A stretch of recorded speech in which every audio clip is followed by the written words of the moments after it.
দর্শক আসসালামু আলাইকুম। আমি ডাক্তার আহমেদ নাজমুল আনাম, শিশু কিশোর নবজাতক এবং শিশু হৃদরোগ বিশেষজ্ঞ। বরাবরের মধ্যে আপনাদের সবাইকে স্বাগতম জানাচ্ছি। দর্শক, আজকের ভিডিওটি আমি বলবো আপনাদের জন্য অত্যন্ত অত্যন্ত এবং অত্যন্ত প্রয়োজনীয়। আমি কয়েকদিন আগে একটা পোস্ট দিয়েছিলাম যে বাবুদের হাইট, ওজন এবং ক্যালোরি ডিমান্ড অনুযায়ী যদি বাবুদের খাবারের তালিকা করা যায়, তৈরি করা যায়, তাহলে কিন্তু বাবুদের গ্রোথ এবং হাইট বা ওজন সবকিছুতে কিন্তু চমৎকার ভাবে বৃদ্ধি লক্ষ্য করা যায়।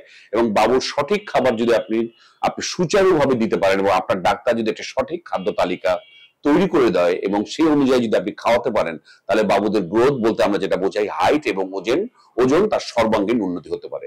আমি বলেছি যে আমি কিন্তু বাবুদের ওজন, হাইট, বয়স, ক্যালোরি ডিমান্ড এবং ছেলে না মেয়ে এগুলো ভেদে আমি আমার চেম্বারে বাবুদের খাবারের তালিকা করে দিচ্ছি এবং যাদেরকে আমরা দিয়েছি তারা পরবর্তী আমাদের কাছে ফিডব্যাক দিয়েছে এবং চমৎকার ভাবে প্রত্যেকেরই কিন্তু কম বেশি উন্নতি ঘটেছে। সুতরাং আমি বলবো, যদি আপনারা আমার চেম্বারে এসে আপনার বাবুকে দেখান, যদি অন্য কোনো রোগ না থেকে থাকে, আমি প্রত্যেককেই তাদের বয়স অনুযায়ী, যেটা আমি বলেছি তার ডিমান্ড অনুযায়ী খাবারের তালিকা করে দিচ্ছি এবং তারা কিন্তু সর্বাঙ্গীন উন্নতি লক্ষ্য করা যাচ্ছে তাদের ভিতরে। আমি একটু জানাতে চাই, অনেকে আমাদের কাছে বলেন স্যার একটা খাবারের তালিকা দিন 2 বছরের বাবুর জন্য।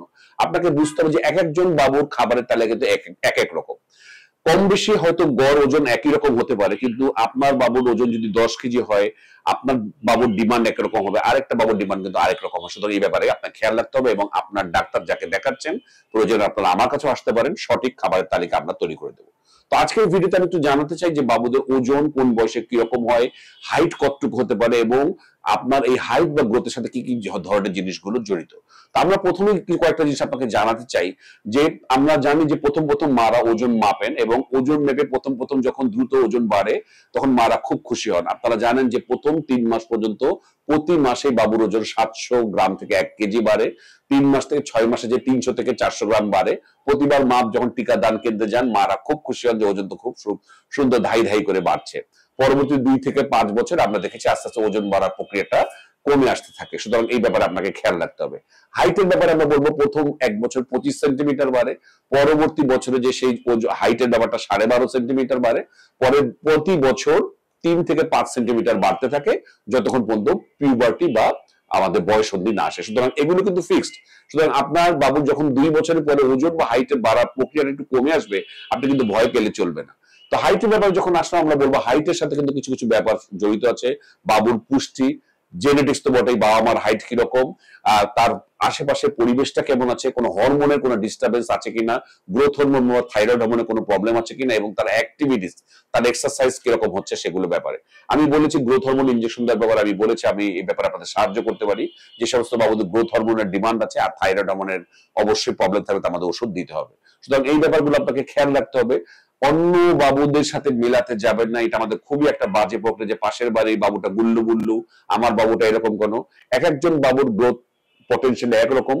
অবশ্যই আপনারা টিকাদান কেন্দ্রে যখন যাবেন তখন আপনারা টিকাদান কেন্দ্রে ওজন এবং হাইটটা মেপে গ্রোথ চার্টে মনিটর করার চেষ্টা করবেন এবং অবশ্যই বাবুকে প্রয়োজনীয় পুষ্টিকর খাবার দেবেন। আমি দুধের ব্যাপারে বলবো, এই দুধ বাবুদের গ্রোথ এবং হাইট বাড়াতে সাহায্য করে, কারণ দুধের ভিতরে ক্যালসিয়াম, ভিটামিন ডি রয়েছে। কিন্তু দুধ অযাচিত বেশি খেলে আপনারা জানেন কনস্টিপেশন হতে পারে, আয়রনের স্বল্পতা হতে পারে।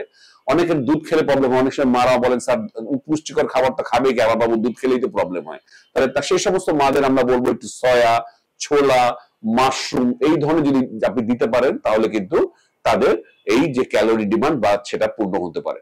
তো দর্শক, আমি আশা করছি যে গ্রোথের যে পুরো ব্যাপারটা আপনারা বুঝতে পারলেন।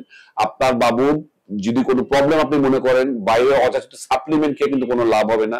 ফার্মেসি থেকে এনে শুধুমাত্র ভিটামিন গাদা গাদা খেয়ে কোনো লাভ নাই। আপনার ডাক্তারের সাথে যোগাযোগ করুন এবং প্রয়োজনে আমি যেটা বলেছি, যেটা আমি করি, সঠিক ডায়েট চার্ট যদি আপনি দিতে পারেন অবশ্যই বাবুর উন্নতি ঘটবে। যদি ডায়েট চার্ট নিয়ে কোনো প্রশ্ন থাকে কমেন্ট সেকশনে করতে পারেন। অবশ্যই আমাকে চেম্বারে এনে দেখি সেই ডায়েট চার্ট আপনাকে নিতে হবে, কারণ আমি না দেখে ডায়েট চার্ট দিতে পারবো না। আজ এ পর্যন্তই। পরবর্তী নতুন কোনো টপিক নিয়ে আবার হাজির হব। সেই পর্যন্ত বরাবরের মতোই আল্লাহ হাফেজ।